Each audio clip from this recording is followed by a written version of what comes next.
Olá, sejam todos bem-vindos ao 56º Debatologia Online. Hoje é dia 6 de outubro de 2024. O meu nome é Aride Guinali, estou voluntária, docente e pesquisadora da Aracê e mediarei este debate. O Debatologia é um dos eventos promovidos pela Associação Internacional para a Evolução da Consciência, a Aracê. É uma instituição sem fins de lucro, baseada no voluntariado e dedicada aos estudos da ciência Conscienciologia. Com sede em Domingos Martins, no Espírito Santo, onde possui um campus de pesquisa e estudo. Estão todos convidados a irem conhecer o Campus Aracê, em Domingos Martins. Mais informações podem ter pelo www.aracê.org.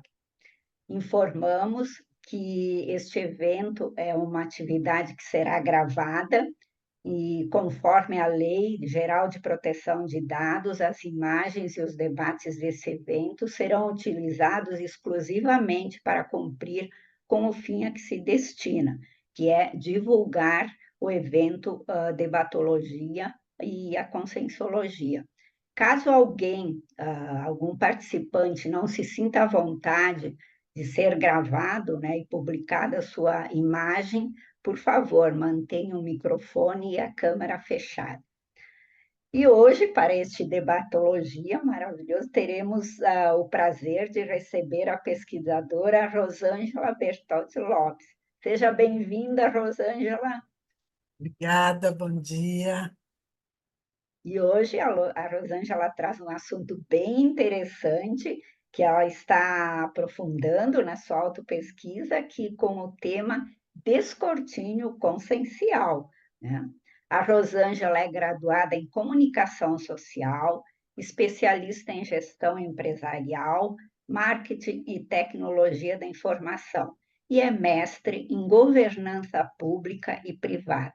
Ela é natural do Espírito Santo, sim, de Vitória, no Espírito Santo, voluntária e pesquisadora da Conscienciologia no IPC desde 2016, docente de Conscienciologia desde 2018, tenepsista desde 2019, verbetógrafa, docente dos cursos de projeciologia e coautora do livro Relatos do Pacificário, Experimentos no Laboratório Grupal da Paz, que foi lançado em 2023. E antes de passar a palavra para a Rosângela, dar uma palhinha do que ela vai falar hoje e debater conosco, né? Vou dar alguns recados. Então, assim como todas as instituições conscienciocêntricas, a Aracê também está pautada pelo princípio da descrença, que é não acredite em nada, nem mesmo que for dito aqui. Experimente, tenha suas próprias experiências, tá? Experiências pessoais. E também que os conteúdos aqui apresentados são de inteira responsabilidade do pesquisador e não expressam necessariamente a posição da Aracê ou qualquer outra instituição conscienciocêntrica, pertencente ao INSIM, seus gestores, funcionários ou voluntários. Outro detalhe, as perguntas podem ser feitas tanto pelo chat, quanto pode levantar a mãozinha, que as meninas vão organizar o momento de fala. Então, preferencialmente, mantenham os microfones fechados para não dar ruído, só abram no momento de falar. E a câmera, se possível, deixem aberta para interagir com a Rosângela.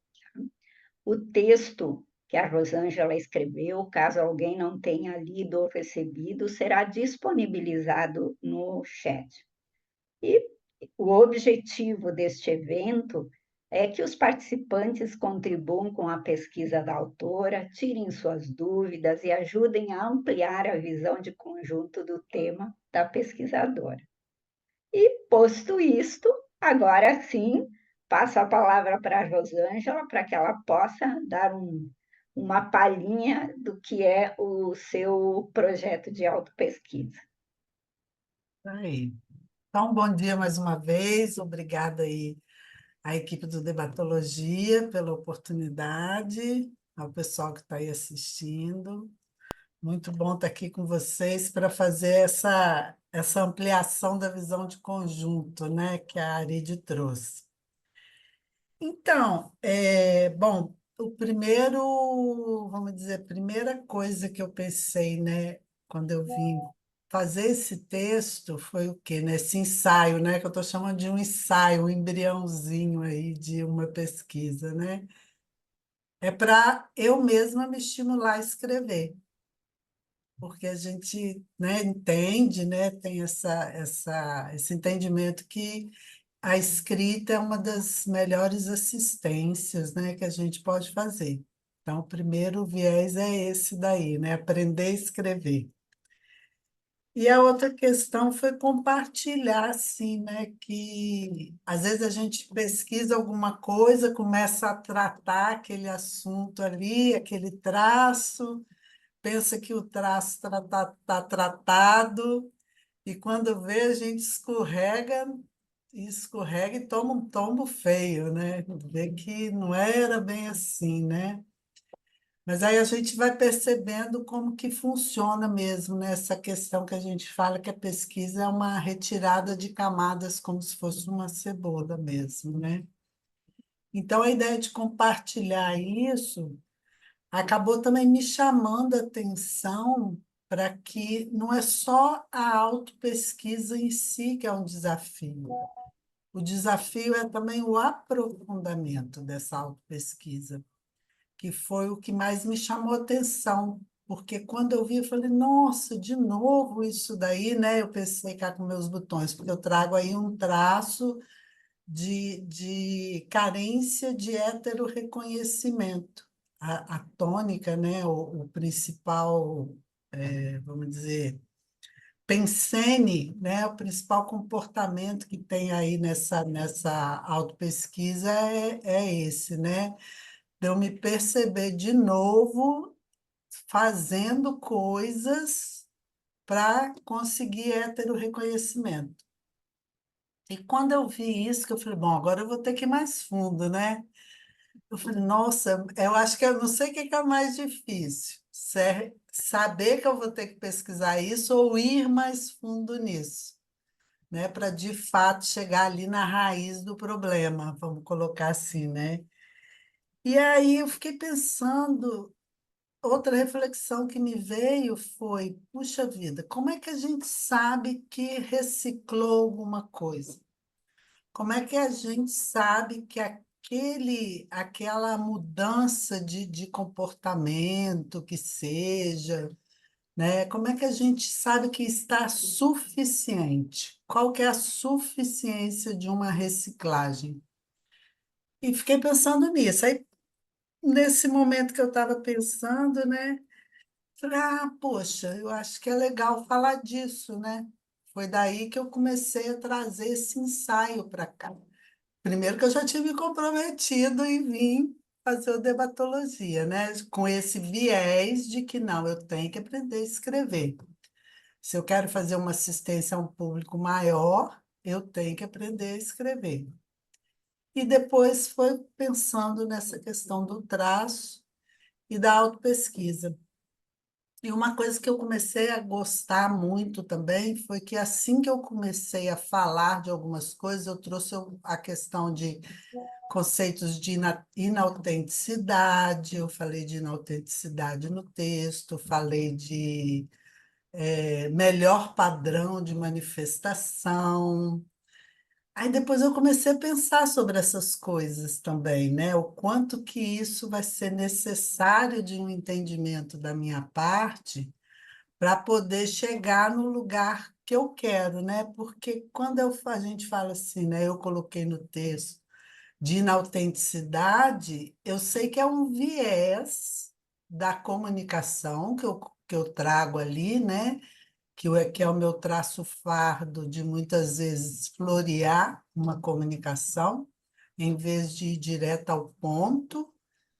E aí eu comecei a pensar, poxa, mas também não sou tão inautêntica em tudo, né? Então você começa a ver a entender o quanto que o traço da consciência, ele em determinadas questões, ele se manifesta de uma forma, vamos dizer, mais presente, né, de uma forma frequente em determinado aspecto, em outros não, que foi a questão da autenticidade, porque eu particularmente me considero uma pessoa bem autêntica, até quem não goste, né?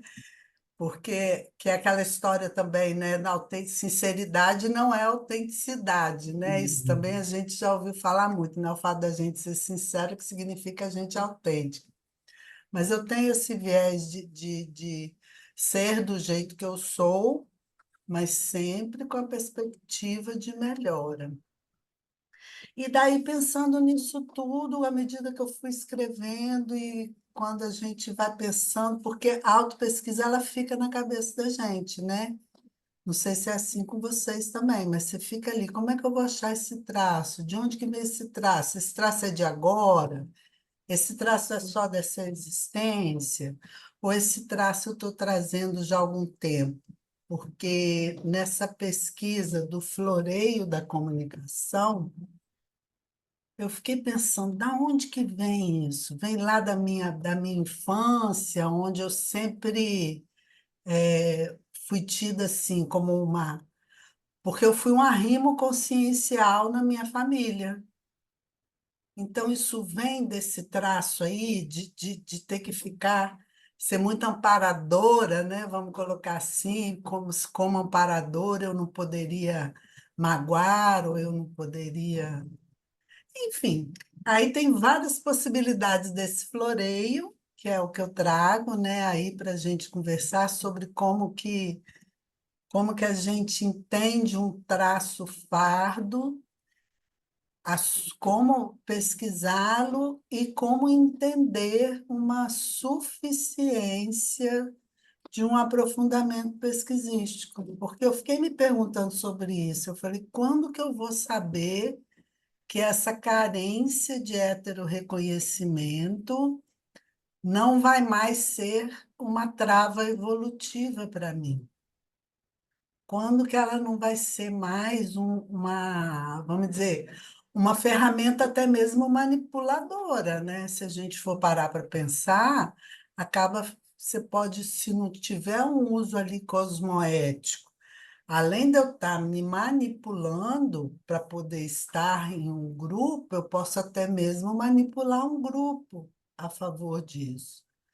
Aí eu fiquei pensando nisso, como é que a gente sabe da suficiência de uma pesquisa a ponto da gente fazer essa virada aí, né? Essa virada pensênica. Porque uma outra coisa também que a gente percebe é que é pensamento, sentimento, emoção. Então, se os três são indissociáveis, na meu modo de ver, é a reestruturação pensênica, acredito que vocês também pensem assim, pelo menos a maioria, é a reestruturação pensênica que vai contribuir para que eu consiga alcançar esse lugar de me autobastar, né? De não precisar, de me auto-reconhecer. Vamos colocar assim, né? De não precisar dos héteros, né? Aí é nesse viés aí, não sei se deu para compreender, para quem não leu o texto, no caso, né? Se deu para compreender qual que é o objetivo desse ensaio aí, né? Muito bom, Rosângela, e você trouxe bastante assunto que a gente pode explorar, pode aprofundar. Eu gostaria de começar com você, já que você falou de pluriexistencialidade, falou da nossa existência aqui, que alguns traços é daqui realmente, que a gente precisa melhorar, falou de pensênio, falou de várias coisas, e eu achei bem interessante que você começou seu texto com um dito, né, uma frase do professor Valdo sobre o curso intermissivo, né, da importância que provavelmente você, no curso intermissivo, deve ter feito o seu projeto de trabalhar esse assunto.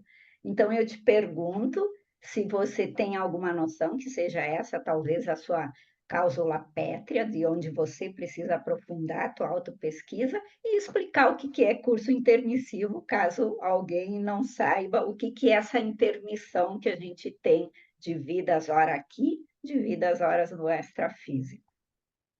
Ah, Fala um pouquinho. então, o curso intermissivo é isso aí, né? Que você já trouxe aí vamos dizer, o fio da meada, né? Que é o nosso processo aí de ciclo multiexistencial pessoal, né? Ora a gente está no período extrafísico, aí a gente ressoma, fica aqui no período intrafísico, dessoma, volta para o período extrafísico.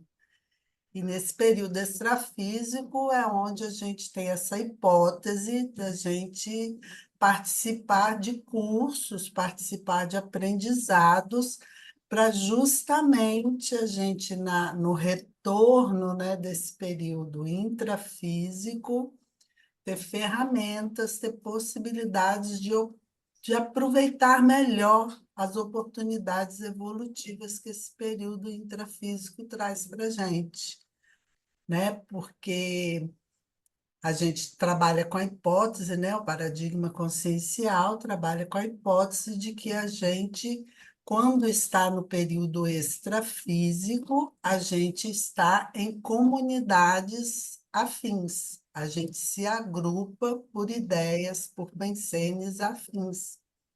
E é aqui no período intrafísico onde a gente vai encontrar uma diversidade de ideias para ter essa oportunidade de trabalhar nossa evolução.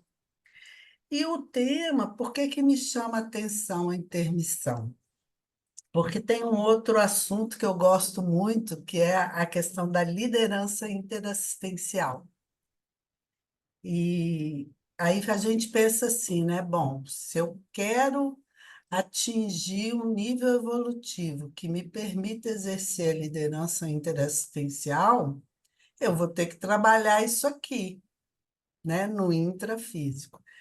Então, estar atenta à próxima intermissão, em como eu vou chegar nesse período extrafísico, né, novamente, após a minha dessoma, é uma questão que tem muito valor para mim por isso. Para justamente eu poder ir me capacitando, né, me qualificando cosmoeticamente, interassistencialmente, para poder fazer aí esse desafio, né, da liderança interassistencial. Então, por isso que essa frase é um motivador que eu tenho, fica ali no meu banheiro.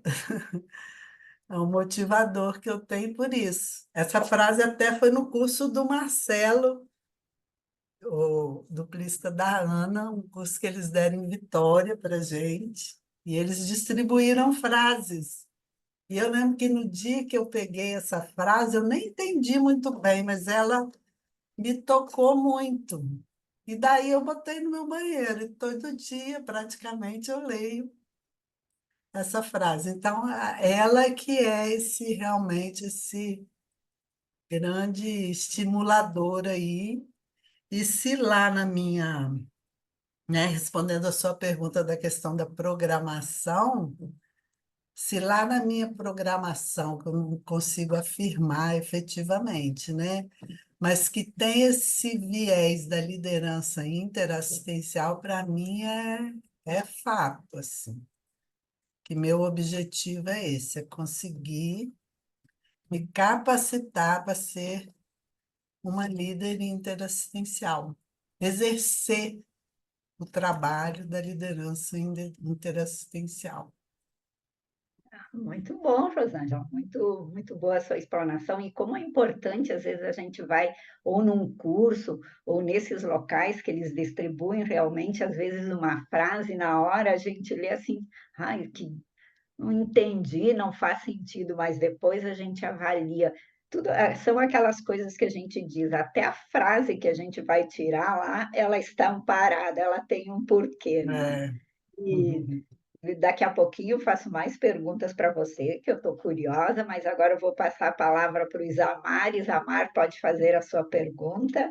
Bom dia, pessoal. Bom dia, Rosângela. Dei uma Bom lida dia. aqui rapidinho no teu texto, tá? E tem umas coisas bem interessantes.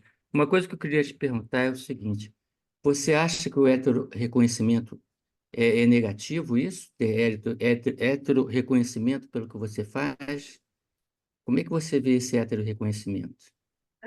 Não, o heterorreconhecimento em si, não, né? Não é negativo, né? Porque é uma das necessidades do homem, né? Do ser humano é o reconhecimento. Mas no meu caso, eu penso que sim, porque me trouxe um viés de dependência emocional do outro, né? E a primeira vez que isso ficou muito forte foi justamente em 2016, no curso Pesquisologia Aplicada da Aracê, onde eu descobri ali que já tinha um viés de esquiva, né? Primeiro era o viés da esquiva. Hum. Tem até uma história legal nesse curso, porque uma amiga chegou aqui em casa e na época, meu esposo tinha me dado um molho de pimentas e tal. Uma amiga levou o molho de pimenta e ele comentou comigo, como que você deixa e tal. E eu achava que aquilo era nada. E depois eu fui entendendo, né, que aquilo foi muito, mas que eu deixava com medo da rejeição. Aí, N outras coisas. E depois um pacificário, que eu também vi isso, que tinha um viés de vitimização, e foi justamente na época quando eu estava coordenadora do IPC Vitória, que eu vi o quanto que esse heterorreconhecimento estava me incomodando, porque eu descobri que eu não fazia coisas porque eu esperava o grupo vir comigo, só que o grupo não vinha. Eu só tinha professor trabalhando comigo, mas ninguém. Então, onde o professor ia, eu ia, todos os eventos que tinha para fazer, eu fazia e tal. Mas eu custei a entender isso, porque eu não conseguia fazer o movimento de trazer cursos para Vitória, de fazer palestra em Vitória. Mas por quê? Porque eu queria que o grupo viesse comigo. Quando eu entendi que o grupo não viria e que eu não precisava do grupo, entre aspas, né, gente? Que a gente sabe que ninguém evolui sozinho. Mas quando eu vi que eu não precisava de muita gente, que eu não precisava de ninguém me aplaudindo, porque na verdade eu queria que o grupo fosse comigo para me aplaudir, né? Quando eu comecei a entender isso, para mim foi um outro ponto de virada, que foi onde eu consegui até fazer um verbete chamado antivitimização liderológica, que eu, como eu ficava ali me vitimando, esperando que o grupo fosse, eu não agia, eu entendi que eu estava fazendo isso, vitimizando, né? Ah, o grupo não quer, então eu também não vou fazer, porque o grupo não quer. Aí, por fim, a Zezé, que na época me ajudou muito, a gente arranjou um espaço, aí o grupo veio junto, bancou o espaço, né? Porque a gente tinha que pagar pelo espaço, enfim. Então, é isso, esse heterorreconhecimento, no meu caso me trouxe. Deixa eu só ligar aqui meu bichinho, que a bateria está querendo arriar. Pronto. Aí, esse hétero reconhecendo, no meu caso, eu comecei a notar que era um travão evolutivo, né? Mas eu vejo assim que ele apontou para você uma necessidade que você tem de ter esse heterorreconhecimento, mas não necessariamente ele é ruim, porque se você não tiver heterorreconhecimento do grupo, você não se encaixa no grupo, é como se você não fosse pertencente ao grupo, né? Nós, como grupo de voluntários, ou em qualquer outro grupo, a gente reconhece os traços de cada um do outro, reconhece o que o outro fez, né, para ter essa identidade, esse senso de pertencimento. Então, eu acho assim, ele apontou para você essa necessidade que você tem de ser o foco das atenções, que é outra coisa, né? Uma coisa é ser reconhecimento, Então, outra coisa é ser o exatamente. foco, estar na frente, entendeu? Querer que as pessoas te exaltem, vamos dizer assim. Às vezes, mesmo meio que timidamente. É um processo interno, né? Que a gente tem de querer. Aquilo não demonstra muito.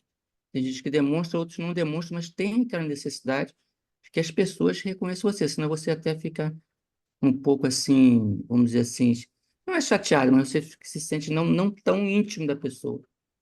Eu acho que pode ser isso, não sei, estou falando assim para você, mas eu acho que é.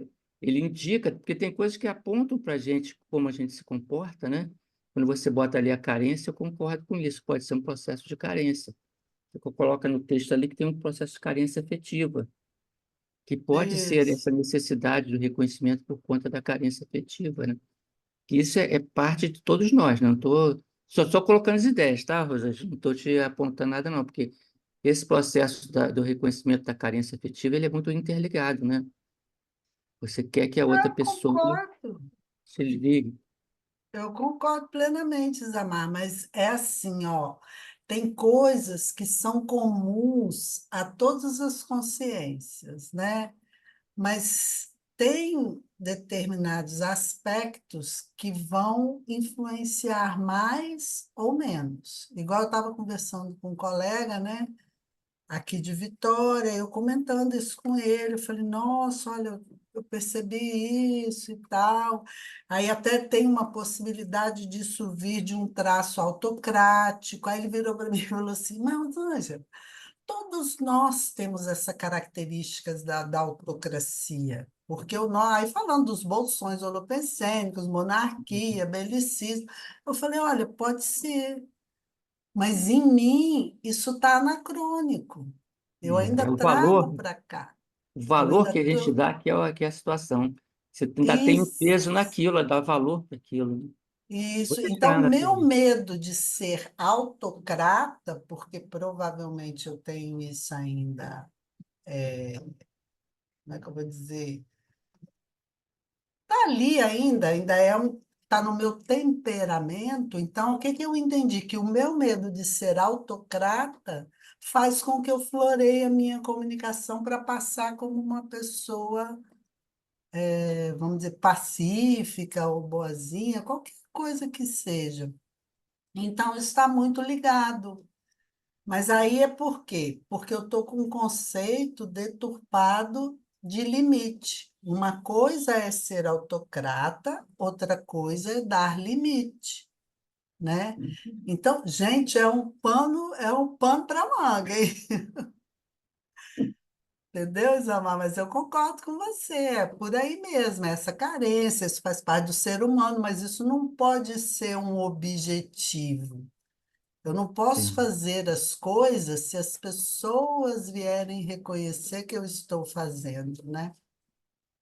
Na minha Então, opinião, só na faz se minha as pessoas experiência. reconhecerem, É, que é até pior, né? Você só vai fazer se alguém te reconhecer, senão não faz, né? Isso aí que é isso até aí, pior, né? isso Mas isso aí. é. Eu também tenho esse estudo disso aí, sabia?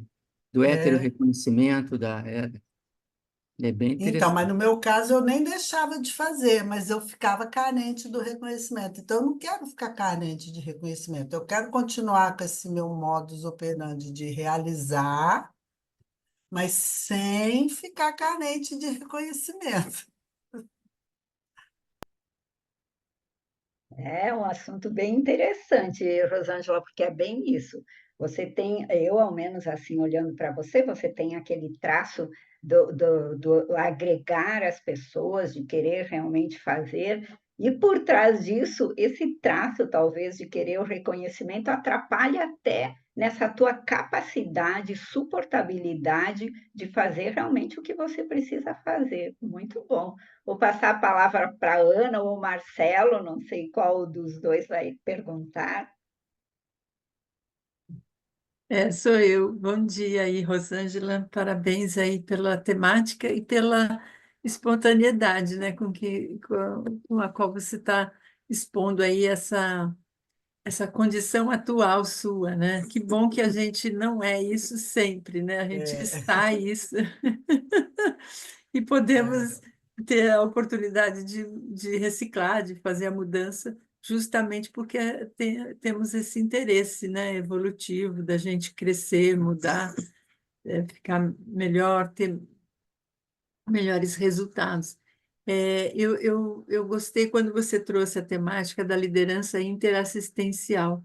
talvez ela seja realmente a chave para você sair dessa condição e de te ajudar aí. Essa equação é difícil, né, do heterorreconhecimento, mas e o autorreconhecimento? Ele também é importante a gente pensar, porque o líder interassistencial, ele vai precisar de ter esse sentimento sobre si mesmo, né? Eu acho que a prática da liderança, ela exige isso, para você estar ajudando outras pessoas, você precisa já estar bem, né? Assim, ou num nível adequado ali para que você doe energia, doe talentos, enfim, faça ali o papel da aglutinação, né, que todo líder tem aí como proposta, né? Então, se a gente explorar esse conceito, vamos supor que você ponha isso como sua meta, né? Em X tempo, eu vou querer realmente me tornar uma líder interassistencial.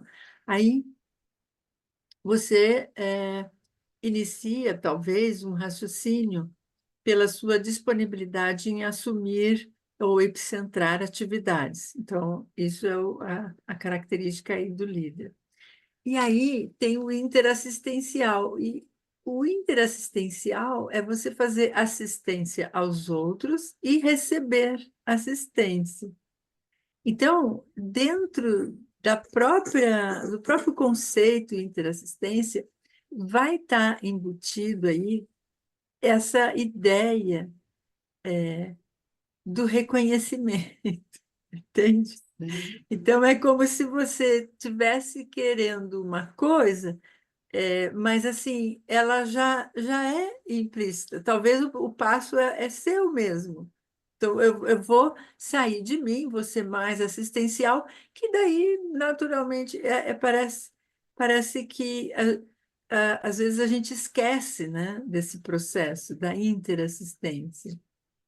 Não é que você vai fazer aí assistência aos outros porque você tem a intenção de receber em troca. Não, é aquele famoso paradoxo, né, da assistência. Você doa, primeiro você doa, aí, naturalmente, as convergências, as confluências do mundo, do universo, vão te beneficiar, né, com algum retorno. Mas aí a intenção da gente não é essa. Então, talvez se você mudar o foco, pode começar a ajustar essa equação. Não sei se Mudar o eu me fiz foco entender. para alto ou mudar o foco para a assistência, você fala? As duas coisas simultaneamente. Porque você Simultaneamente. daí põe o foco em você, que você é capaz, aumenta a sua autoconfiança, que aí essa característica da autoconfiança, esse traço, ele é super útil nessa situação que você descreveu. Porque se Isso. você é autoconfiante, você está gostando de você, está gostando do que você faz, está gostando, entende? A sua estima Entendo. ela vai dar mais, né, aquele plus, e naturalmente você vai ficar mais assistencial, né? Mais Entendo. energia para doar. E aí o paradoxo. E quando você está nisso, aí as coisas começam a voltar para você de modo positivo, né? Enfim, é um raciocínio que eu estou trazendo, né, para ver aí o que que você acha. Menina, eu acho que faz todo sentido, porque nessa jornada aí iniciada, né? Nessa jornada iniciada, o que que eu percebi? Que justamente uma coisa que eu tenho dificuldade é com Tares. Por quê? Porque a Tares tem esse viés da antipatia, né? De nem sempre você agradar a quem você vai chamar para uma reflexão, a quem você vai, enfim, né? Tarefa do esclarecimento. Aí eu estava pensando sobre isso. Eu falei, cara, Porque um dos vieses da minha comunicação floreada tem a ver com o medo de fazer tares, o medo de ser assistencial no aspecto da tarefa do esclarecimento, né? Especialmente quando a gente está falando com alguém sobre uma questão de temperamento também, vamos colocar assim. Aí eu comecei a mapear isso. Aí o que que eu descobri? Que eu tinha como valor que a assistência é dizer sim para o que lhe pedem. E como eu sou uma pessoa muito disponível, eu tenho disponibilidade, eu tenho prazer em ajudar as pessoas, eu confundi a assistência com disponibilidade, né? Eu comecei, aí você vai, aí eu estou fazendo isso aí que você está falando. Então, pô, isso não é assistência, muito menos tares, né? Muito menos, porque você ser disponível na consolação, está tudo certo, é necessário, a gente já acho que é ponto pacífico também, que a própria Tares começa pelo acolhimento, né? Por tudo aquilo ali. Mas é exatamente isso, sabe, Ana? É exatamente isso. É entender como que eu posso ser mais assistencial sem ser autocrata. E como que eu posso ser autoassistencial, né? Me auto-reconhecer, melhorar minha autoconfiança, sem precisar fazer pelo outro, sem precisar, enfim, sem ter medo de fazer o que tem que ser feito. Mas eu não posso esquecer que eu tenho esse traço da autocracia e tudo me favorece, né? Minha voz grossa, meu tamanho, minha extroversão, querendo ou não, eu sou uma pessoa extrovertida, eu tenho alguns traços que, vamos dizer, que causam impacto, né? Dependendo do ambiente que você chegue, com quem você fala. Então, fazer a combinação disso tudo. E para chegar nesse processo da liderança interassistencial, que o que eu mais acho valoroso no processo da liderança interassistencial, vamos falar bem assim, no aqui e agora, não a liderança assistencial estrito sensu, mesmo que o objetivo é essa, né? Mas vamos falar aqui dessa aqui agora, é justamente você conseguir estimular e permitir ao outro que ele exerça suas habilidades. Porque a gente tem muito, tem esse viés, né? Porque a gente fala de líder ser aglutinador, líder isso, mas o líder, ele também tem que ser uma pessoa capaz de colocar o outro para frente, de mostrar para o outro que o outro tem as suas habilidades e que ele é capaz de fazer, né? A gente tem que dar lugar ao outro, porque senão vai parecer que só a gente que consegue fazer. Então, tem todas essas questões, isso aí, nossa, essa história de dar o outro para fazer, isso eu comecei lá acho que mais ou menos em 1998, que eu comecei a entender que eu ocupava o lugar dos outros. Que um dia, até uma história horrível, mas eu vou contar. Um dia um colega chegou, isso no trabalho, né? Eu era da área de marketing no banco. Aí fomos fazer umas coisas e tal. Eu sei que deu um negocinho errado lá. E eu tinha pedido um colaborador para fazer. Aí eu virei para ele e falei bem assim: se a gente quiser que alguma coisa seja bem feita, a gente é que tem que fazer. Olha, eu falei, na hora que eu falei aquilo, eu falei: gente, onde é que eu estou com a cabeça? Isso não existe, né? Olha como que eu fui. Não fui acolhedora, eu não fui assistencial, não fui nada, mas aquele era o meu modus operandi da época. Na hora que eu falei aquilo, eu falei, caraca, aí me retratei. E dali eu comecei a delegar mais, comecei a deixar que outras pessoas fizessem. Então, você vejam, gente, quanto que é um processo longo. Agora que eu me lembrei disso, quando você falou aí da assistência, que eu tinha até esquecido desse episódio já. Mas, enfim, eu acho que é por aí mesmo, sabe? É esse autorreconhecimento, a questão da autoconfiança que a gente vai adquirindo, é o medo de não errar, Porque, por exemplo, nesse processo mesmo, que eu já estou trabalhando, né, a gente vai trocando o pneu com o carro andando, né? Então, eu já estou nesse viés de diferenciar autocracia de posicionamento, porque minha pesquisa ela é toda voltada para posicionamento pessoal. Então, eu já estou nesse processo de diferenciar. E eu sei que eu vou dar muita bola fora, até eu chegar no processo que eu quero, de falar assim, não, uma coisa é eu me posicionar, outra coisa é eu ser autocrata, né? Então, eu sei que eu vou dar muita bola fora, mas eu tô disposta, sabe, a encontrar a minha medida. Mas é isso aí, é isso. Obrigada aí por seu ponto de vista, né? Que eu concordo, eu compactuo com ele, eu concordo com ele. Eu acho que é por aí mesmo. É uma das possibilidades, peraí, é uma das possibilidades da gente sair do imbróglio. Né, o rolo está É. ali, né? E como pegar um fio da meada para a gente fazer aí o movimento da reciclagem e entrar em outro contexto, em outra situação, para evoluir, para mudar de patamar, né? E cada um vai encontrar a sua fórmula, a sua saída, né? Eu acho que isso é bem bacana. E o debate aqui hoje é muito para isso, para a gente descobrir essas maneiras de como que cada um vai encontrar a saída disso, né? É bem. Essa questão da TARES que você mencionou, ela levanta uma discussão bem interessante, uma pesquisa muito interessante só nessa área aí. Então, você falando, eu associei umas ideias e não tem a ver com o seu caso, eu acho, né? Mas pode ter a ver o que eu vou falar agora, né?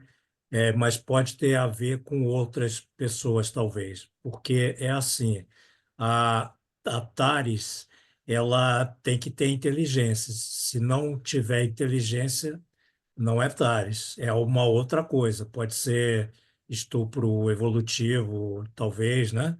Então, o que acontece é que não confundir.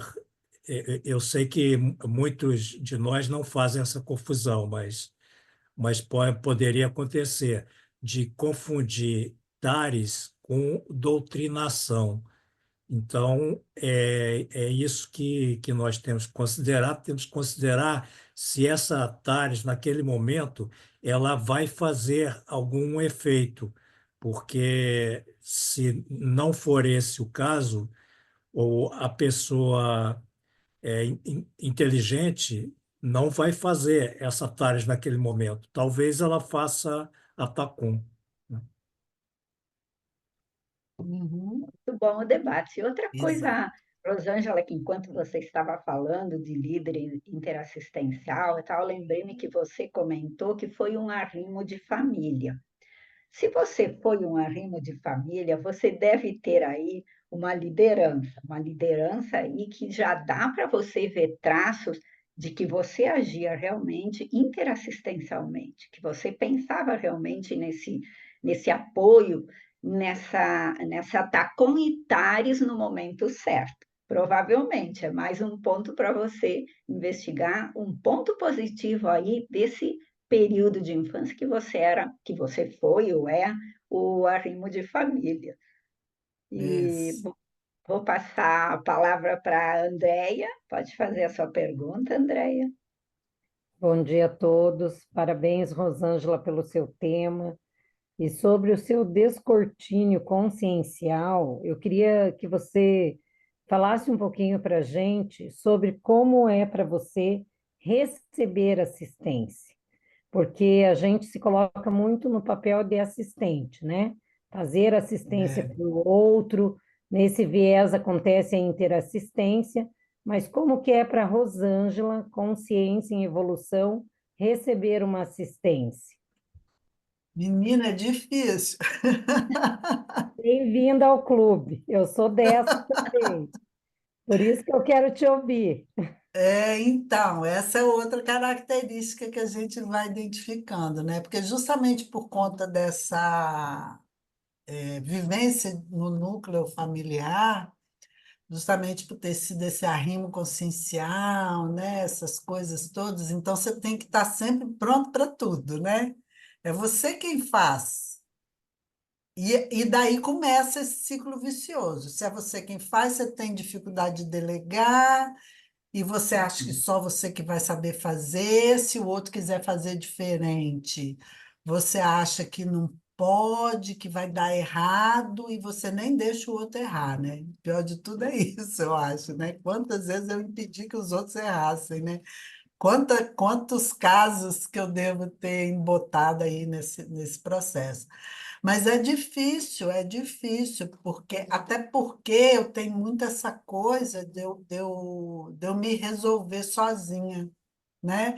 Não que eu não tivesse tido ajuda até do meu esposo na época, ele sempre esteve comigo, me ajudou bastante, a minha filha, mas assim, consciencialmente eu tenho dificuldade de receber ajuda, né? Que é outra coisa que eu falei, não, eu tenho que parar com isso. Eu tenho que começar vamos dizer, a trabalhar minha vulnerabilidade, né? A expor minha vulnerabilidade. Por que que não pode expor isso? Por que que tem que estar sempre como se vulnerabilidade fosse sinônimo de fraqueza, né? E a gente sabe que não é. Então, essa pergunta é interessante por isso, André. É outro aspecto que nossa, para conversar com alguém, se eu precisar falar com alguém de alguma coisa que está me incomodando, já é era difícil, já era difícil. E as pessoas que eu tinha à minha volta que eu podia fazer, somaram, olha só.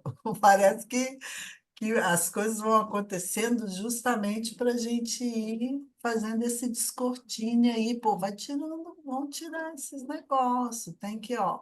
Você quer ser assistencial, você tem que aprender a receber assistência. Mas é um paradoxo ao mesmo tempo, porque eu me sinto, eu percebo uma característica de amparabilidade muito grande. Eu me sinto, quer dizer, então eu recebo assistência, né? Mas eu acho que o que falta no meu exercício de assistência é essa interassistência, é na interconvivência é engraçado essa expressão, né? Mas é a interconvivência entre vivos.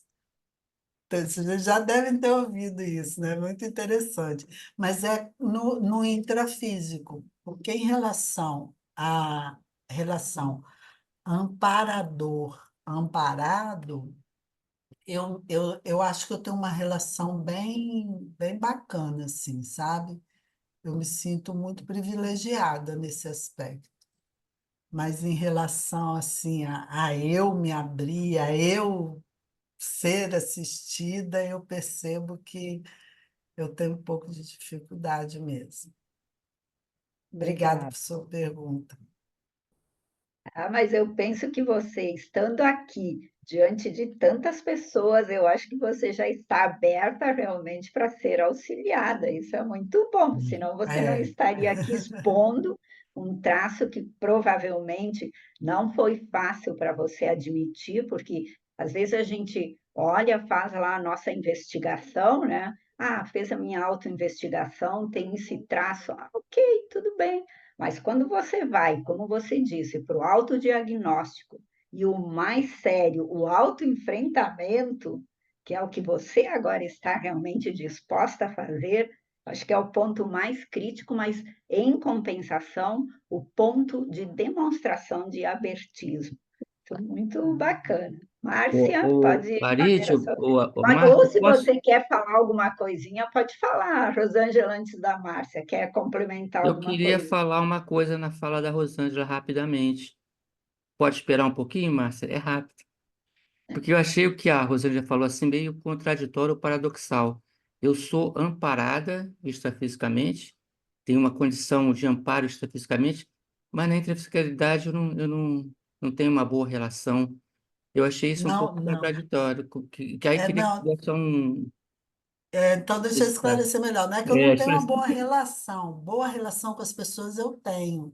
Eu não tenho, vamos dizer, eu não abro a minha dor para recebimento de assistência. É nesse sentido, né? Igual, por exemplo, esse ensaio, ele é justamente isso. Por exemplo, se eu tiver um problema muito sério, eu não ligo para ninguém para falar assim, estou com um problema sério, será que a gente podia conversar um pouco? Queria desabafar, queria ouvir sua opinião, não, nesse sentido. Agora, a presença de amparador na TENEPS, a presença de amparo de função, a presença de amparo quando a gente está fazendo dinâmica, eu consigo interagir com toda a equipe de parassegurança, porque é um assunto que eu curto demais. Então, nesse sentido, eu vejo que está tudo certo. Então, o que eu preciso realmente me abrir para ser assistida, sabe? Nessa relação entre nós. É nesse sentido.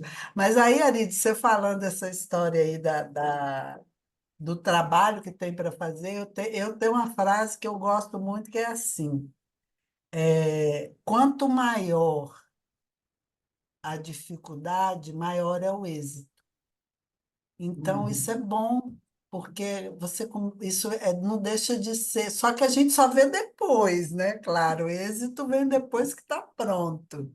Mas como eu já experienciei isso muitas vezes, mas aí eu estou falando de questões de trabalho, assim, isso foi uma coisa que toda vez que eu pegava uma coisa que dava muito trabalho, que ficava bacana, eu falava, não tem jeito, né? Quanto maior o trabalho, maior é o êxito. Então, vamos em frente, né?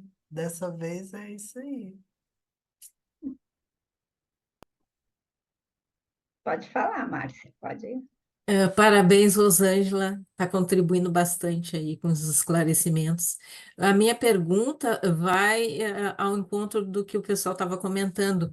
Como o teu traço força é de ser assistencial, às vezes a gente quer ser uma super mulher e faz assistência, como tu disseste, para todo mundo e acaba esquecendo de ti. Então, como que fica essa tua relação com autopriorização?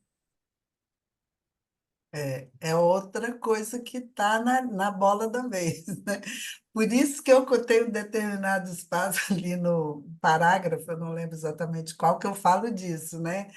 Que a gente vai vendo que aí você tem que trabalhar priorização, disciplina, foco, nananã, porque a autopriorização, ela era sempre depois que o outro estava atendido, Exato.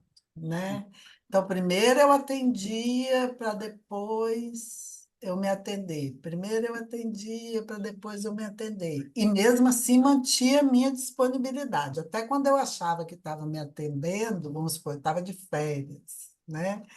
Aquilo ali eu achava que eu estava me atendendo. Mas mesmo assim, era um acompanhamento constante, ligava para saber como é que o povo estava, como é que o povo não estava, e quem quisesse me acessava a qualquer hora. Não que eu acho que isso tenha sido ruim, eu não acho Uhum. essa disponibilidade ruim, mas é aquela coisa do limite, do Exato. posicionamento, sabe? Sem ser autocrata. E é Exatamente. E o isso. quanto a gente vai ter mais energia se atender as necessidades prioritárias, as nossas, para depois fazer assistência para o outro, ajudar o outro, vai ter mais energia. Se a gente se der conta disso, porque eu era muito isso. Eu também tenho essa coisa de arrimo familiar, né? Ser epicentro das coisas, parecido contigo. Então, daí tu deixa de fazer as tuas coisas e vai atender todo mundo, quando vê, tu tá sem energia nenhuma. Sendo que se tu começa a te priorizar, tu tem muito mais força para ajudar o outro e até tem mais teática, né? Porque Sim. daí tu sabe que tem o limite que tem que dar aí. O saber dizer não, eu tive que, aos poucos eu tô aprendendo. Ainda tem coisas que eu digo sim quando não, quando deveria ter dito não. Mas eu tô dizendo mais não agora, nesse momento atual. Porque É tem isso coisas que aí. tem que dar limite. E aí tu vai fazer o outro aprender É, dentro da... aprender a dizer não é fundamental. Eu também estou nessa vibe aí de aprender, Uhum, uhum, sabe? Que eu comecei já há algum tempo, desde o... Quando é que foi? Foi lá no 2019 ou 2018 que eu fiz o pacificário, não lembro. Ali que eu comecei a entender que tudo meu era sim.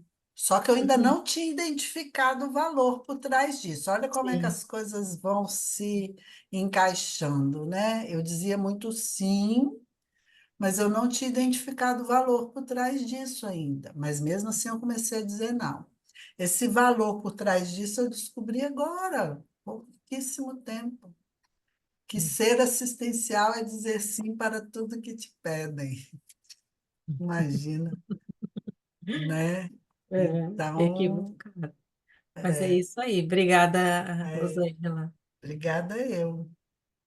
E até porque, né, Rosângela, se a gente for avaliar esse traço do tudo sim, que eu acho que todos nós, assim, no início, é aquela coisa que às vezes já vem lá da raiz, da família, da nossa genética, sabe-se lá da nossa paragenética, o que que a gente dizia só sim e não fazia tares, porque tares também é não, é dizer o não no momento certo. E eu imagino também que, escrevendo esse teu texto, eu vi que você colocou aí sobre as crises. Eu gostaria que você falasse um pouquinho dos não que geraram as crises e quais as crises, assim, como você foi identificando? Porque a gente sabe que tem período, tem aquela crise latente que a gente nem sabe ainda que ela está aí. Aí a gente vai lá, de repente, para aquela crise recorrente, que é o que deve ter acontecido com você, quando você fala da espiral evolutiva também, para chegar justamente neste momento que você deve estar mais apaziguada, mas, embora sempre gere aquele desconforto, que é a crise de crescimento, porque não existe, né, uma crise de crescimento sem esforço, sem um alto esforço. Então, fale um pouquinho de como você chegou a essas etapas para hoje estar aqui, aberta para ouvir tudo isso, para se expor, e tanta coisa que ainda vai vir para você trabalhar nesse teu relato. Então, vamos dizer, a grande virada, o grande reconhecimento foi lá em 2016 mesmo, no curso Pesquisologia Aplicada. Porque quando a gente coloca no papel de forma organizada, isso ajuda muito, né? Ajuda Uhum. muito colocar no papel de forma organizada como você pensa, como você age. Mas, de certa forma, eu tinha um viés já muito espiritualista, no sentido de espiritualidade, né? No sentido de entender que a consciência era um ser em evolução. Então, eu era filiada ao Círculo Esotérico da Comunhão do Pensamento. Na época foi meu pai que apresentou e tal. Então, eu já vinha nessa pegada de autoobservação, de autoconhecimento. E certamente eu tive lá minhas crises, mas que eu não tinha essa apropriação como eu tenho hoje, né? Então, para mim, o marco que eu considero foi o de 2016 mesmo, porque dali eu comecei a entender melhor o que estava acontecendo comigo, que é esse viés da forma organizada de autocompreensão. Porque antes eu tinha assim, por isso que eu trouxe a história do traço pardo aparente com traço pardo intrínseco, porque eu acho que ainda em 2016, mas antes ainda, o que que eu fazia? Eu identificava alguma coisa que não estava legal, que eu precisava mudar, e simplesmente eu mudava aquilo dali. Mas sem parar para fazer esse aprofundamento de qual valor que me move, isso é só dessa vida? Será que tem alguma característica plurexistencial aí? Não tem? Como é que funciona, né? E daí eu vinha assim. Aí 2016 começou. Tanto que eu trouxe histórias, lá no artigo que a gente faz depois do curso, eu trouxe histórias que eu nem sabia que eu tinha feito aquilo conscientemente, a ponto de eu não pintar mais minha unha de escuro, porque eu comecei a anular a minha força presencial por conta dessa autocracia, que na época eu não via como autocracia. Eu comecei a anular a minha força presencial. Aí, dali, depois eu comecei a ver que não era por aí. Aí foi mudando, foi mudando. E passei por outras crises, já passo, né? Mas assim, hard, eu acho que eu vou te considerar que essa é a primeirona, eu acho. Bem, se bem que todo diz também isso, né? Quanto mais a gente vai passando por crise, maior a crise vai ficando, né? Porque o nosso estofo vai aumentando. Se você enfrenta tal coisa, você vai ficando preparado, porque isso é o processo da evolução no autoconhecimento, né? Esse é o processo de evolução que a autopesquisa traz para a gente. Se a gente aprofunda, você vai ficando mais consciente de si mesmo, então mais coisa você está preparado para acessar, né? Então, eu penso que começou lá mesmo em 2016. E isso é bem interessante, né, Rosângela? Porque a gente sempre tem a impressão de que quando você faz o teu autodiagnóstico, você resolveu o problema. Você vê, É, olha o período que a gente tem, às vezes, para maturar e compreender e se permitir o esforço, como você diz ali no seu texto, de sair da superficialidade para aprofundar realmente essa investigação, esse traço mais profundo. Então, às vezes, a e gente também é impaciente, a gente fica é, muito na superficialidade porque acha que resolveu, mas quando vai realmente aprofundar é que percebe o quanto é importante, não importa lá o período, você diz 2016, nós estamos em 2024. Então, olha o período de maturação e quantas coisas você já deve ter passado que vai agregar, te dar sustentabilidade para justamente agora você enfrentar isto. E depois vem outros, né? O bom, é. Rosângela, que a gente pensa que terminou, né? Não, e tem outros mesmo, ó. Tem uns cursos, por exemplo, eu fiz consciência terapia, já foi muito significativo. Da consciência terapia que saiu o verbete. Foi lá que se abriu assim um campo, eu falei, não, é isso. Então, bora lá, né? A da consciência terapia, tem um curso do IPC que quem puder fazer, super recomendo, que é o PDPA. Ele é um curso de imersão de 9 dias e ali é você com você mesmo. E por mais que a gente tenha muita dinâmica, muita técnica assistencial parapsíquica e tudo, mas ele é um curso que o objetivo dele é justamente você trazer, emergir um travão evolutivo ali também. Foi muito significativo. Então, são essas. Então, a crise ela está aí, vai permeando, permeando, permeando, né? E eu acho que a gente tem muita ferramenta que ajuda muito, né? A própria vamos dizer, no viés da consciência terapia, né, a própria interação com consciência terapeutas, que são médicos, psicólogos, né, que estão ali trabalhando com você no viés multidimensional, ajuda muito. E eu acho que você está no momento que, como a gente diz, que não me lembro se foi a Márcia ou a Andréia que comentou, a Ana, sobre o se autoauxiliar, o se autoajudar. Então, quando você pede ajuda, já é uma demonstração de que você realmente quer se autoajudar para poder expandir a assistência. Muito bom. Ana, pode fazer a sua pergunta. Tá ótimo aí o debate, né? Enquanto você fala, Rosângela, me veio assim um questionamento. Nessa sua trajetória de autopesquisa, você está se vendo mudando a sua visão de você mesmo, buscando ter uma visão mais traforista em cima, trabalhar em cima mais dos seus trafores do que dos seus trafares? Sim, sem dúvida. Esse foi um, vamos dizer, foi um despertar também que aconteceu no Serenário. Foi Ah, lá no Serenário que isso aí ficou, que eu descobri que eu estava com a visão de autoimagem congelada. Eu já tinha avançado bastante em muitas coisas, mas que eu estava com uma visão congelada. Enquanto eu estava lá no Serenário, foi um banho de loja. Aí eu comecei a ver aquilo, e o que que me ajudou também? Essa mudar para uma visão autotraforista, né?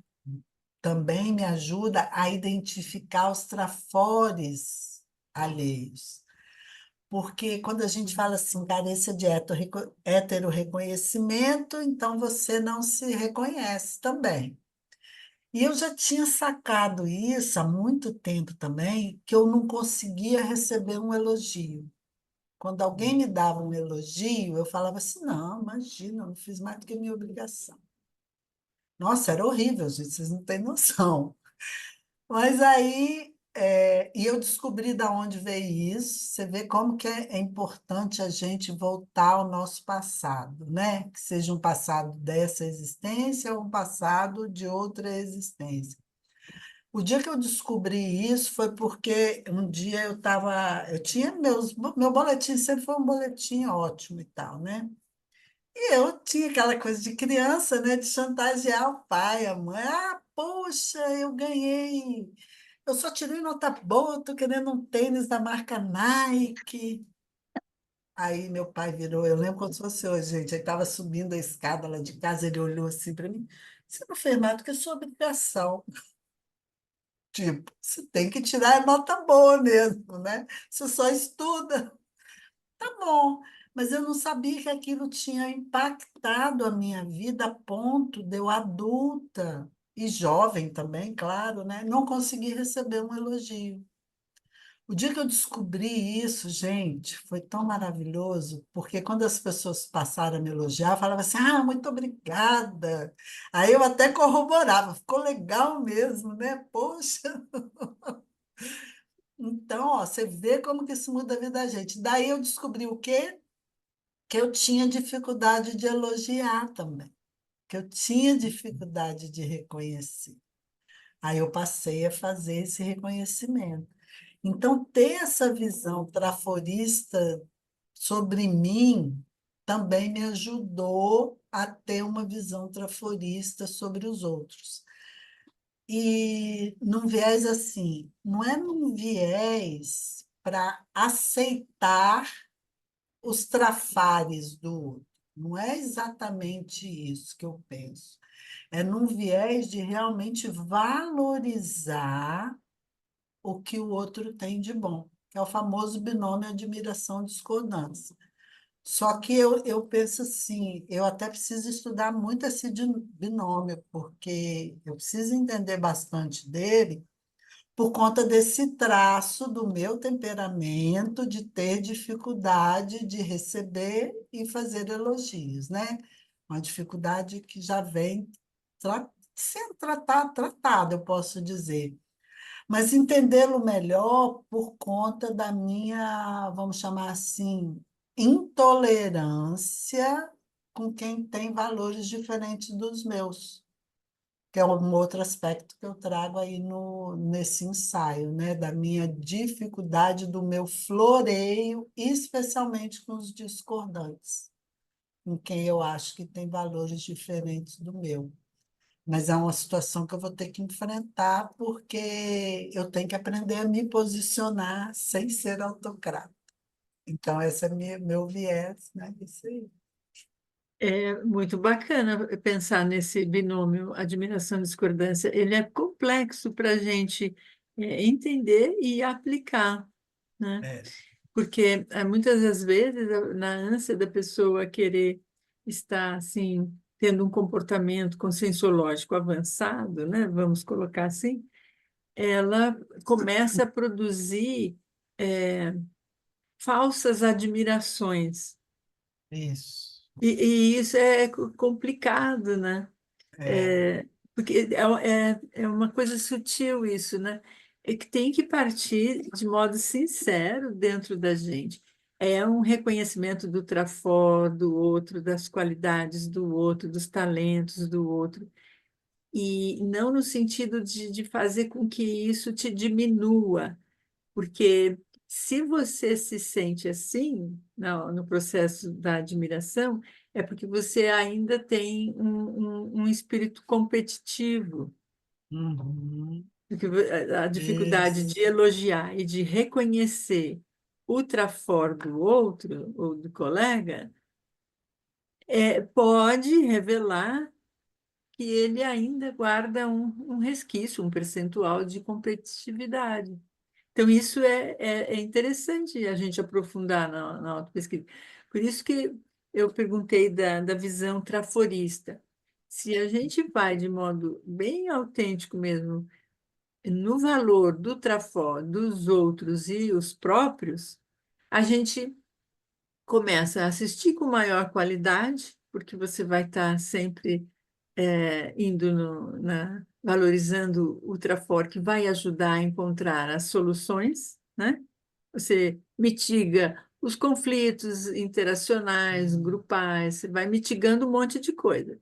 E você também auxilia, com uma visão traforista, a vacina contra a vitimização. Porque se você está na vitimização, é porque você só está olhando os trafares seus, né? Em geral, é Isso. assim como eu vejo. Sim, Você ainda não está despertada para ver os seus trafores, os seus talentos, que você tem coisas e não precisa ficar choramingando que não tem, né? Então, é, a visão traforista é muito interessante de a gente aprofundar nesse é, processo aí. isso aí eu vejo que, por exemplo, lá quando eu comecei a pensar na vitimização, uma coisa que me ajudou muito foi isso. Foi, eu falei assim, não, eu tenho que mudar, porque eu tinha uma visão trafarista, não só sobre mim, mas sobre os outros também. Falei, não, eu tenho que fazer, eu tenho que virar essa chave aí. Só que eu estou justamente nesse ponto de não é uma visão traforista só para ficar bem, ou falseada, só para conviver, né? Ela tem que ser uma visão trafarista de fato genuína, assim, né? De dentro para fora, né? Não, vou aplicar o binômio de, nossa, mas a Ana, ela tem isso, tem isso, tem isso, né? Não é bem nesse sentido, né? O binômio não é para isso, né? É para a gente consciência e evolução, né? Porque são as nossas imaturidades, eu vejo assim, sabe? Cada vez que eu passo por um perrengue agora, eu começo a ver onde é que está a minha imaturidade, porque a minha imaturidade eu consigo tratar. Eu não consigo tratar a imaturidade do outro. E respeitar a minha imaturidade. Acolher, respeitar e saber que a imaturidade é minha. Mas mesmo assim, aí é essa construção, né? Mas mesmo assim, tá, minha imaturidade. Então, como é que eu vou me posicionar? Eu já identifiquei que é imaturidade. Porque a imaturidade, ela está ligada, não sei para vocês, mas ela está ligada ao sentimento que causa aquela emoção imatura, não é o fato em si, né? Porque cada um de nós age de acordo com aquilo que a gente pensa. Então, a imaturidade, para mim, está no não conseguir dialogar sobre determinada coisa, né? De eu não conseguir dialogar e muito menos eu não conseguir tolerar determinada coisa. Não é nem tolerar, porque tolerar é um verbo compreender, melhor. Nem compreender. Porque tolerar, ninguém tem que tolerar nada mesmo, né? Vamos colocar assim. Mas compreender. Então, a maturidade para mim tem muito disso, de compreender, e daí eu consigo aplicar o binômio com genuinidade. Genuinidade. Genuinidade é isso. Mais ou menos por aí, né? Muito bom, A- é isso. cada tema que a gente traz aqui dá É, um. dá muito assunto, muito bom. Já amplia um monte já para o teu texto. Daqui a pouco está prontinho para ser publicado, né, Ana? No. Itamar, pode fazer a sua pergunta. Posso fazer a pergunta? Eu ia colocar uma outra viés dessa questão do valor do outro, que aquilo me chamou a atenção no texto mesmo, quando você tem valores diferentes, né? E se não seria porque o outro não tem o mesmo valor que você. Se ele não tem aquele valor que você tem, parece que você perde um pouco do teu próprio, entendeu? Autoconfiança e tal. Pô, ele não valoriza o que eu valorizo, entendeu? Então, se um grupo qualquer não valoriza, não tem os teus valores ou um ou outro valor, de repente você não se sente segura, se tem uma coisa em relação a isso. O que que você acha disso? Não tem nem a ver com segurança, tem a ver com intolerância mesmo. Não tem nada a ver com segurança, Intolerância. tem a ver com você até ficar, vamos dizer, vamos pegar aquele valor meu que eu descobri que ser assistencial é dizer sim para tudo. Aí alguém pediu alguma coisa ao Isamar. Isamar não fez. Aí eu vou falar, nossa, como que Isamar pode negar alguma coisa? Entende? É Ah, nesse entendi. sentido. É valor existencial que eu estou falando. Ou eu acho que tal Hum. coisa é cosmoética, tal coisa é anticosmoética. Mas às vezes, para aquela pessoa, não é. Então eu vou, nossa, como que fulano consegue agir tão anticosmoeticamente, né? Aí você começa a perceber. Porque às vezes, pegando um exemplo mais, vamos dizer, mais enfático, né? Como um assassinato, por exemplo. Nem é bom trazer essas coisas para o campo, mas só para a gente entender, só para ilustração, né? Se você pega uma coisa dessa, você vai fazer o quê? Você vai, primeira coisa que você vai fazer é rechaçar aquilo dali, que a vida é um grande valor para você. E não é só a sua, que é de qualquer ser. Pode ser um animal, pode ser, né, uma planta, uma árvore, enfim. Pega aí o pessoal da Paraecológicos, né? Pega o meio ambiente. Então, isso tudo é nesse sentido de valor que eu falo, sabe? É isso mas daí trazendo para pertinho de mim, né? Peguei um valor enfático só para a gente poder entender bem, ou eu tentar explicar para vocês a minha ideia. Então, quando isso eu trago para mim, foi onde eu comecei a perceber que eu começava o floreio. Porque como é que eu ia dizer para aquela pessoa, pois, amado, vamos lá, reavalia, será que é realmente precisa do não nesse momento? Porque aí eu posso também ter abertismo para entender a mim mesma, só que eu estava sem esse viés, ainda estou, né, na verdade, sem esse viés. Então é nesse sentido, sabe, Zamar? Mas De aí, Rosângela, você fica, de certa maneira, antagônica àquela pessoa em diversas situações ou só naquele momento que sentiu esse processo? Eu nem fico antagônica, porque eu nem quero ficar antagônica. Eu quero é não ser imatura diante dele ter um pensamento Sim, eu diferente do entendi. Eu meu. entendi. É Não, eu estou isso que falando eu que quero. agora, quando acontece, se você fica antagônica, porque às vezes a pessoa pega antipatia por causa disso, né?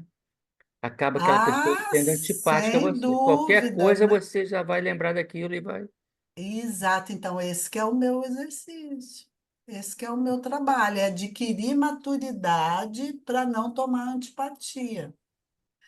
Porque senão não é nem antagonismo. Eu acho que o lance todo é essa antipatia, porque às vezes você até vai fazer, mesmo que você discorde, porque o que que acontece em grupo? Em grupo acontece muito isso. Você pensa de um Né? jeito, eu penso de outro jeito, mas o grupo precisa andar. Então você vai ali com a maioria. Mas eu não posso tomar antipatia da Ana porque eu penso diferente da Ana. Eu posso sim continuar falando, olha, Ana, eu acho que isso não é legal, mas nós vamos junto, eu estou junto com você, e falar isso de dentro para fora, sem tomar antipatia, que aí vem o binômio admiração e discordância, vem a questão da maturidade, da gente ser maduro, né? E do próprio abertismo de tanto de quem, dos interlocutores ali, né? Do fato que tenha levado a essa identificação discordante aí de alguma É. coisa. Hein, Rosângela? Eu acho que esse binômio tem muito a ver com a heteroaceitação, da admiração e discordância.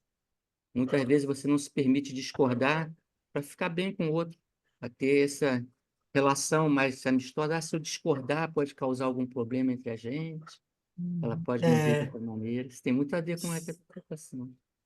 Tá, é, obrigado, gente. é. E nisso que você está falando, Rosângela, é bem interessante de a gente ter esse equilíbrio da divergência saudável, né? Da divergência homeostática, que você possa divergir do ponto de vista do outro com diplomacia, né? Então, acho que esse também é um grande desafio da gente, né? Boa. Andréia, Eu fiquei ouvindo, Rosângela, você falou bastante de cursos, né, que participou, de atividades, na Conscius, e no teu dia a dia, assim, que ferramenta você utilizou, né, para trabalhar esse ponto aí que você está se auto-pesquisando? Ferramentas fora cursos, sabe? Mas no dia a dia, o que que você faz, o que que você procura implementar na sua rotina que te auxilia, né, poder avançar nesse aspecto? Então, uma das coisas que eu tenho, vamos dizer, colocado mais atenção no meu dia a dia, voltou a questão do dizer sim, especialmente dos mais próximos, né? Porque meu dia a dia eu não estou trabalhando mais, né? Mais voluntariado e minha família, né? E os amigos, claro, né? Mas eu tenho trabalhado muito essa questão mesmo do quanto que eu ainda digo sim.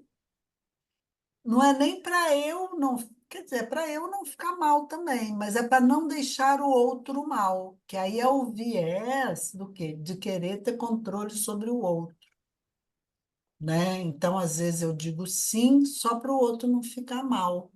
Mas ora, o outro ficar mal é responsabilidade dele, não é minha, né? Ele é que vai ter que trabalhar isso. Sei lá, com minha filha, por exemplo. Né? Então, eu tenho exercitado isso, deixar o outro também ter as consequências do que ele pensa, do que ele faz, sabe? É porque essa história dos panos quentes também foi uma história bem antiga minha, de colocar panos quentes. Agora eu já não fico mais colocando panos quentes. Então, para o meu dia a dia, eu tenho trazido isso. Mas aí eu estou mais atenta ainda. Esse sim, eu estou dando sim, porque realmente vai ser legal para mim, vai ser legal para o outro, vai ser legal para o grupo. Ou eu estou dando um sim para botar panos quentes para o outro não sofrer. Porque eu já fiz muito isso, sabe? Fiz muito, muito, muito, muito. De dizer sim porque eu achava que ia ser assistencial para o outro. Então, não fazer o outro sofrer, eu estava sendo assistencial. Ó, mais um valor aí, ó. Rosângela, só fazer uma parte aí, também em relação ao que Isamar falou antes, que na verdade não é o outro se sentir bem ou para o outro se sentir mal. Geralmente é para a nossa imagem ficar boa em relação ao outro, Sem né? dúvida. Sem dúvida. Mas é assim, a nossa imagem ficar boa, eu acho que ela é um ganho secundário aí. porque a motivação de fato é deixar o outro bem. Porque quem é que não quer? Porque a gente vive em grupo, a gente quer viver bem. Ah, Então, se sim, eu sei que alguém está isso passando é uma verdade. dificuldade, tá, alguma É, coisa, é, ou se eu sei, pô, para que que eu vou pisar no pé do Marcelo se eu sei que o Marcelo vai sentir dor? Não é, vou fazer é, isso. é. Mas hoje eu já repenso melhor. Não, eu não vou pisar realmente. Aí nós vamos falar de omissão deficitária e omissão superavitária, né? Em que momento eu estou trabalhando ao meu favor, em que momento eu estou trabalhando a favor do outro. Então, É, essa. isso aproveita para eu emendar com o que eu estava dizendo, completar o que eu disse antes, que o que você falou, que eu pensei depois também, a omissão superavitária, quando a omissão superavitária, muitas vezes, pelo exemplo, a pessoa às vezes pode não falar naquele momento, mas ela faz uma atares com esse ato, é por esse ato, naquele momento, para aquela pessoa que ela vai fazer atares. Sim. Mas é nesse viés, entendeu? Quando eu falo do outro, que tem imagem, tem É, tudo, mas é, em sim. momentos é um ganho secundário, só por uma motivação legal. Mas no fundo, é o ganho secundário. Então, é nesse aspecto que eu estou atenta, né? Opa, qual é a intenção aqui? Tudo bem, Rosângela, o tempo passou rápido, a gente poderia ficar aqui conversando muito tempo ainda, porque aí o pessoal, um assunto vai puxando o outro. Provavelmente você deve ter feito várias anotações, porque isso é muito bom, o debate, ele é muito bom, ele amplia a nossa pesquisa, ele amplia a nossa mente. Não deu nem tempo que eu queria perguntar para você sobre a reestruturação pensênica, mas não deu tempo, mas caso você queira agora, nas suas considerações finais, falar alguma coisa sobre isso, falar como você se sentiu, falar alguma coisa de finalização deste contexto, desse evento todo, e também se você tem alguma coisa para alguma publicação que você gostaria de fazer da IC, pode aproveitar este momento. Ah, então, bom, sobre a nossa conversa aqui, eu me senti muito à vontade, me senti entre amigos, e as perguntas foram muito boas, eu acho que vai trazendo, né, vai elucidando ainda mais aspectos que eu não tinha, vamos dizer, que eu sabia que ele existia, mas que eu não tinha elencado ainda, né, listado para fazer, para trazer, né, para pesquisa, né, para emergir aí, como eu falei, né, emergir esses aspectos. Então, muito obrigada mesmo, e espero poder voltar em algum momento com talvez uma nova crise, né, para aí vocês me ajudarem a dar robustez a ela e eu chegar aí no ponto que eu quero. Então, muito obrigada, foi muito rico para mim. Podem ter certeza disso. E queria aproveitar, já que eu saio daqui pacificada e pacificamente, né? Eu queria aproveitar e convidar vocês para um talk show que vai ter no dia 13/10, sobre porque o IPC ele está organizando o primeiro Congresso Internacional de Paciologia e a gente vai ter um talk show no dia 13, às 16 horas, sobre os desafios para viver em paz na atualidade, né? Que a nossa atualidade ela está recheada de tantas coisas que desvirtuam, né, a nossa paz íntima, enfim. Não bastasse os problemas conscienciais, tem as questões mundiais, né, que fazem parte da gente. Então, nós temos esse congresso no dia 13, vai estar presente a Malo Balono, Marco Almeida, Marcelo Pires, eu acho que vocês talvez conheçam esses professores aí, e o nosso colega mediador vai ser o Cleverson Rachadel. Então, eu espero que vocês possam participar. E o Congresso Internacional, o primeiro Congresso Internacional de Paciologia, ele acontece do dia 15 a 17 de novembro, em Foz do Iguaçu, vai ser ali no Discernimento, mas a gente tem também, vai ser uma atividade híbrida, tá bom? Tem um módulo online também. Se vocês quiserem entrar no site ipc.org, lá em eventos, tem um link lá que traz o Congresso Internacional, vocês podem ter as informações lá. E a inscrição para o Talk Show é uma atividade gratuita, a Ana já colocou aí no chat. E muito obrigada, pessoal. Muito bom. Nós que agradecemos, Rosângela, muito obrigada pela sua participação. Estão abertas as inscrições para o ano que vem, então você pode trazer uma outra crise que a gente vai te receber com muito carinho. E hoje nós tivemos a participação de 17 pessoas e tivemos perguntas e colaborações 25. E eu vou fazer também uns anúncios agora da Aracê. A gente convida para a Semana de Serenologia, que acontecerá do dia 26 de dezembro de 2024 a 1º de janeiro de 2025.